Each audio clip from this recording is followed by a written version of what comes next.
नमस्कार, आपका स्वागत है दोस्तों। नाभि शरीर का एक ऐसा हिस्सा है जो अत्यधिक गोपनीय और महत्वपूर्ण माना जाता है।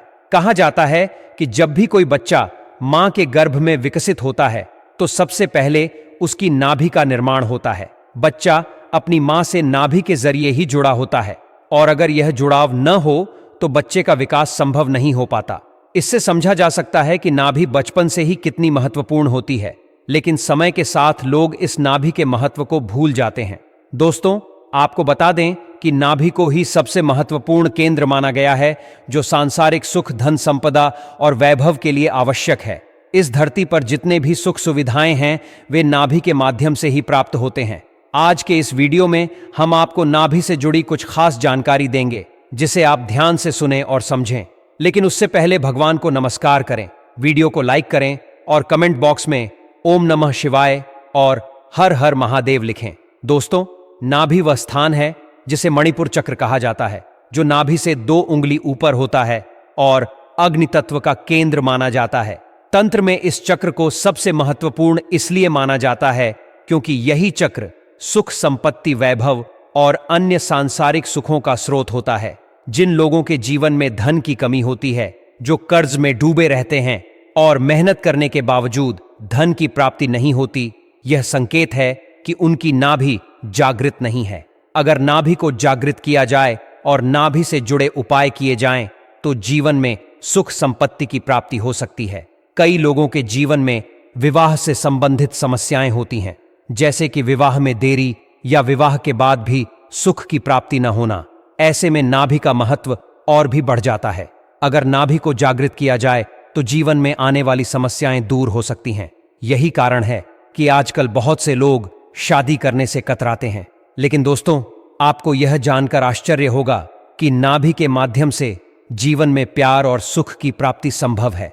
अगर आपकी शादी नहीं हो रही है या शादी के बाद बार बार समस्याएं आ रही हैं, जैसे कि आपस में बहुत ज्यादा लड़ाई झगड़े हो रहे हैं, तो नाभि का सही तरीके से उपयोग करके आप अपने जीवन को सुखमय बना सकते हैं।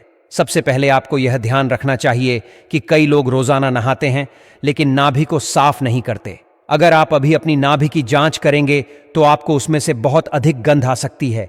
यदि नाभि गंदी रहती है तो जीवन में समस्याएं बढ़ने लगती हैं, धन की कमी हो जाती है और पति पत्नी के बीच प्यार और आकर्षण कम होने लगता है। यहां तक कि पति पत्नी के बीच इतनी लड़ाई हो जाती है कि वे एक दूसरे को देखना तक पसंद नहीं करते। इसलिए यह आवश्यक है कि जब भी नहाएं, नाभि को अवश्य साफ करें। दूसरी बात यह है कि अगर आप अपने जीवन में प्यार, सम्मोहन और आकर्षण को बढ़ाना चाहते हैं तो रोजाना नाभि में चंदन का तिलक लगाएं। चंदन भगवान कृष्ण की प्रिय वस्तु है जिसे वे भी अपनी नाभि में लगाते थे। कई मंदिरों में आज भी भगवान श्री कृष्ण की नाभि में चंदन का तिलक लगाया जाता है। जब स्वयं भगवान श्री कृष्ण चंदन का तिलक लगाते थे तो इससे कितनी अधिक शुभता प्राप्त हो सकती है, इसका अनुमान लगाया जा सकता है। चंदन का तिलक लगाने से जीवन में सुख और समृद्धि बढ़ती है। यदि आप चाहते हैं कि लोग आपके जीवन में आते रहें और आपकी बात मानने लगें, तो नाभि पर चंदन का तिलक जरूर लगाएं। इसके लिए एक चंदन की लकड़ी और पत्थर लेकर उसे रोज घिसें और तिलक लगाएं। ध्यान रखें कि बाजार में मिलने वाला पिसा हुआ चंदन मिलावटी हो सकता है, इसलिए इसका उपयोग न करें। अगर आपको चंदन का तिलक नहीं मिलता तो सबसे उत्तम विकल्प चंदन का इत्र है। नहाने के बाद नाभि में चंदन का इत्र या पेस्ट लगाने से सभी प्रकार के कष्ट दूर हो जाते हैं। भगवान श्री कृष्ण ने स्वयं कहा है कि लड़कियों में चंदन की लकड़ी सर्वश्रेष्ठ होती है और इसे नाभि में घिसकर लगाना चाहिए। अगर आपके जीवन में बहुत से शत्रु हैं तो नाभि के माध्यम से उन्हें भी शक्तिहीन किया जा सकता है। इसके लिए 4 गेंदे के फूल और 4 चमेली के फूल लें। इन्हें पत्थर पर पीसकर पेस्ट बनाएं और एक डिब्बी में रख लें।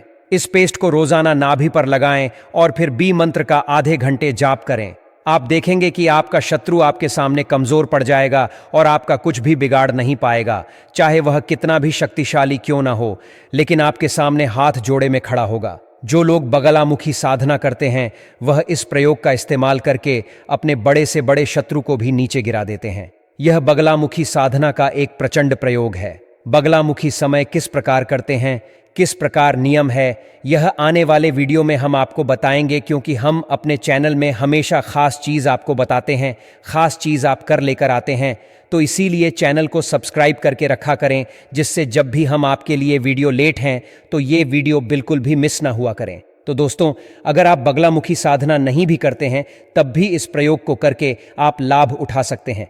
लेकिन ऐसा कहा जाता है, इस प्रयोग के साथ बगलामुखी साधना को चलाया जाए, किया जाए तो बड़े से बड़ा शत्रु भी हाथ जोड़कर आपके कदमों में अब स्वयं ही उसे बैठा हुआ देख लेंगे। स्वयं भगवान श्री राम ने बगलामुखी साधना करके ही रावण जैसे योद्धा को भी मार गिराया था। तो अब आप ये देखें कि बगलामुखी साधना कितनी अधिक प्रचंड और प्रभावी है, तीव्र है। यह दासों महाविद्वानों में बताई जाती है, जो शत्रु का अंत शीघ्रता से कर देती है। दोस्तों, कई लोग ऐसे होते हैं जिन्हें बहुत जल्दी गुस्सा आ जाता है। वे इतनी तीव्रता से अपना गुस्सा बढ़ा लेते हैं कि उनका खून उबाल पर आ जाता है। ध्यान रखें कि जिन्हें अत्यधिक गुस्सा आता है, उनकी बुद्धि केवल 10% ही काम करती है और वे हमेशा चिंता, तनाव और घबराहट में डूबे रहते हैं। उन्हें सुख की प्राप्ति नहीं हो पाती, चाहे उनके सामने सभी सांसारिक सुख रख दिए जाएं। क्रोधी व्यक्ति अपने सुख को क्रोध में बदल देता है। अगर आपको भी गुस्सा आता है तो नाभि पर शहद लगाना शुरू करें। इससे आप अपने गुस्से पर आसानी से नियंत्रण पा सकते हैं। जैसे ही कोई आपको कुछ कहता है और गुस्सा आता है, आप इसे काबू में कर सकेंगे। भगवान श्री कृष्ण ने भी कहा है कि जो व्यक्ति अपने क्रोध पर विजय प्राप्त कर लेता है, वह पूरी सृष्टि पर विजय प्राप्त कर लेता है। भगवान श्री कृष्ण ने भी अपने क्रोध को नियंत्रित कर सृष्टि को जीता था और वे अपनी नाभि पर शहद लगाते थे। नाभि विज्ञान के इन चमत्कारों के बारे में सृष्टि को भगवान श्री कृष्ण की कृपा से ही पता चला, क्योंकि उनसे पहले कोई इनके बारे में नहीं जानता था।